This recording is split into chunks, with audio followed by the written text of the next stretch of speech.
How to buy PEPE Coin on Binance. Hey guys, welcome back to the channel. If you want to buy the PEPE Coin on Binance, here is the steps that you need to follow. First and foremost, make sure you have updated your Binance app to the latest version. Once that is done, you can launch your application. Log in using your credentials, and the next step is verify your identity. In order to verify your identity, you will have to give in all the documents required, such as your passport or the national identity. Now that you have verified your account, let's move forward to buy the PEPE coins. For this, head over to the home page and tap on the search icon, which is on the top right corner. Tapping on the search icon, type in PEPE/USDT to select the trading pair. Once that is done, tap on the PEPE and you will land to its description page, from where you can check all the details regarding it.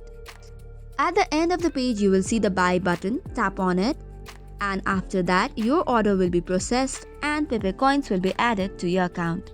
So that's it for today's video. For more such contents, do not forget to hit the like and subscribe button.